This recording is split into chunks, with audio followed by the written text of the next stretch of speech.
सबसे प्यारी बहू हमारी। जींस और टी शर्ट में आकर उसने हेलो आंटी कहा। मैंने भी प्रत्युत्तर में हेलो ही कहा। तभी उसकी माँ बोली, आंटी के पैर छुओ बेटा।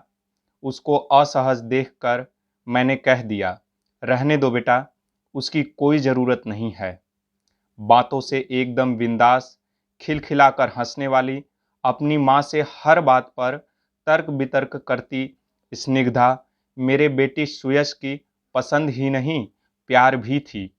सुयश मेरा इकलौता बेटा है, जैसा नाम वैसा गुण।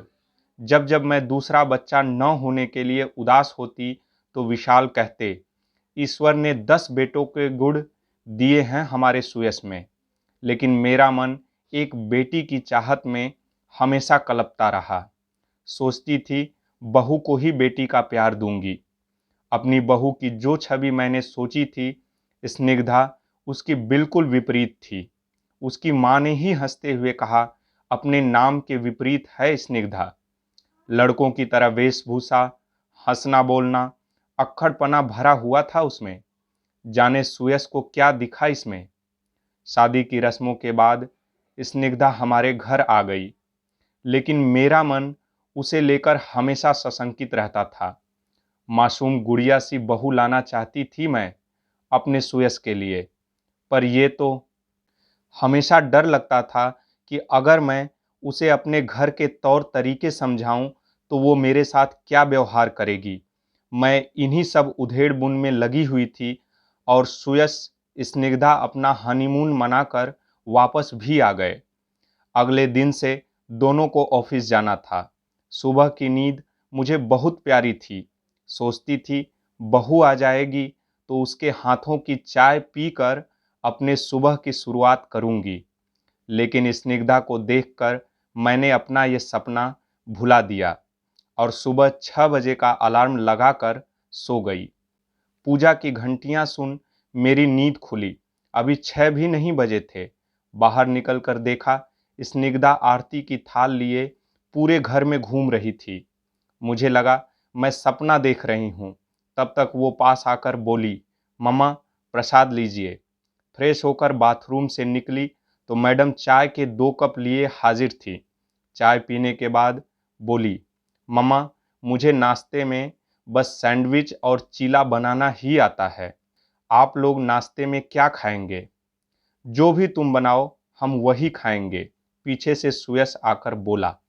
सुयश ने मेरा हैरान चेहरा देखकर पूछा, क्या हुआ माँ, चाय पसंद नहीं आई? नहीं रे, इतनी अच्छी चाय तो खुद मैंने ही नहीं बनाई कभी।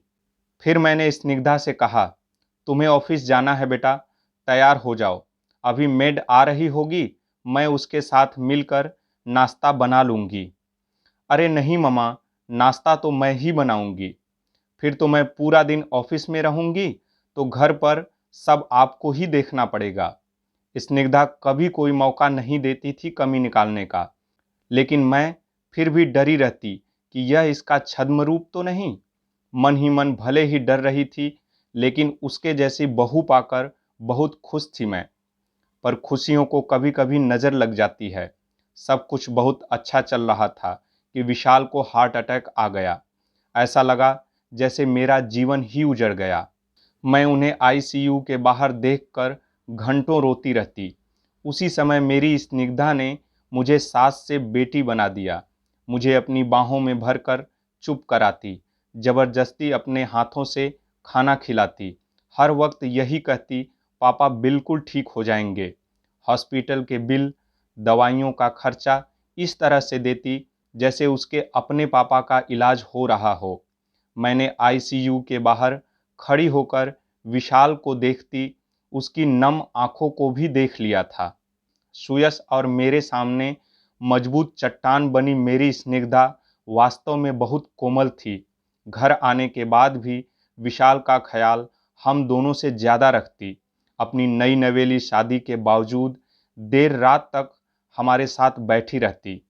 मासूम गुड़िया सी बहू का सपना देखने वाली सास को एक मजबूत बेटी मिल गई थी, जिसका चोला पाश्चात्य था पर दिल एकदम देसी था। आज मेरे जन्मदिन पर सुयश ने कहा, माँ तैयार हो जाइए, आपके पसंद की साड़ी खरीदने चलते हैं। मुझे कुछ नहीं चाहिए सुयश, तुमने स्निग्धा के रूप में मेरी जिंदगी का सबसे बड़ा तोहफा दे दिया। मेरी भीगी आंखों को पोंछकर सुयश ने पूछा, वैसे है कहाँ आपकी दबंग बहू, जिसने अपनी दबंगई से आपका भी दिल जीत लिया। तब तक स्निग्धा ने मेरे गले में अपनी बाहें डालकर कहा, हैप्पी बर्थडे ममा, और एक पैकेट पकड़ाते हुए कहा, ये दुनिया की बेस्ट मम्मा के लिए। पैकेट खोलकर देखा तो उसमें कांजीवरम साड़ी थी, बिल्कुल वैसी ही जैसी मैं हमेशा से लेना चाहती थी। मेरे आश्चर्यचकित चेहरे को देखकर बोली, वो जब आप रेखा की तस्वीर गूगल पर सर्च करके घंटों देखती थी, तभी मुझे समझ आ गया कि आप उनकी तस्वीरों में देखती क्या हैं। अपनी जोरदार हंसी के साथ उसने फिर से मुझे गले लगा लिया। खुशी में बहते आंसुओं को पोंछकर उसने कहा, एक माँ के दिल की बात एक बेटी तो समझ ही जाती है ना मम्मा। हाँ, मेरी स्निग्धा साड़ी सूट बहुत कम पहनती है। वो हर रोज हमारे पैर भी नहीं छूती। उसकी आवाज़ भी धीमी नहीं है। उसे घर के काम भी नहीं आते। रोटी तो भारत के नक्शे जैसी बनाती है, और जब गुस्साती है तो उफ, पूछिए ही मत। वो एक आदर्श बहू की छवि से बिल्कुल जुदा है, लेकिन मेरे लिए सबसे खास है। तभी तो विशाल कहते हैं, आदर्श नियमों पर पड़ गई भारी, सबसे प्यारी बहू हमारी। धन्यवाद।